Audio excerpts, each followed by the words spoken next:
तर बघा मित्रांनो, जे यवतमाळ जिल्हा पोलीस भरती आहे, त्याची जे ग्राउंड आहे, तर त्याची डेट आलेली आहे आणि पूर्ण महाराष्ट्रामध्ये विविध जिल्ह्यातली माहिती प्रसारित केलेली आहे. तशा प्रकारे यवतमाळ जिल्हा पोलीस भरती आहे, हे पण 20 जानेवारीपासून सुरू होणार आहे आणि 2 फेब्रुवारीपर्यंत राहणार आहे मित्रांनो.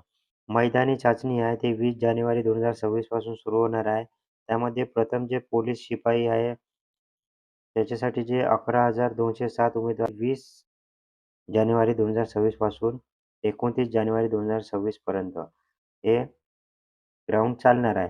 त्याच्यानंतर जे 30 जानेवारी 2026 या पोलीस शिपाई मैदानी चाचणीच्या शेवटच्या दिवशी घेण्यात येणाऱ्या मैदानी चाचणीतील माहिती वेळापत्रक 30 जानेवारी 2026 जे महिलांचं ग्राउंड राहणार आहे.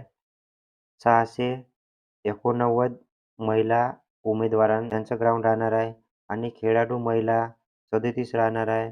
खेळाडू पुरुष 99 राहणार आहे व माजी सैनिक 61 राहणार आहे.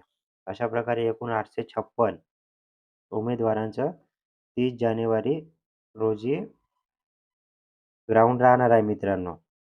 अशा प्रकारे 30 जानेवारी 2026 रोजी या घटकासाठी पोलीस शिपाई पदासाठी आवेदन अर्ज केलेले एकूण 8,904 उमेदवार व 3,189 महिला उमेदवार असे एकूण 12,093 उमेदवार यांच्या मैदानी चाचण्या पूर्ण घेण्यात येणार आहे मित्रांनो.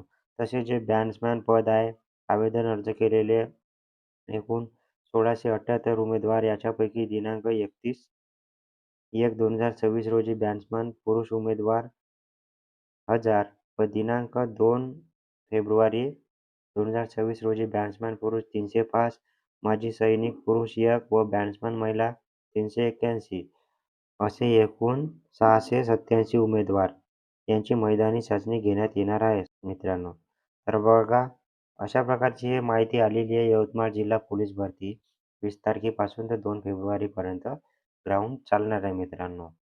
आणि अशाच नवीन नवीन अपडेटसाठी आपल्या चॅनलला नक्की सबस्क्राईब करून ठेवायचं आहे. धन्यवाद.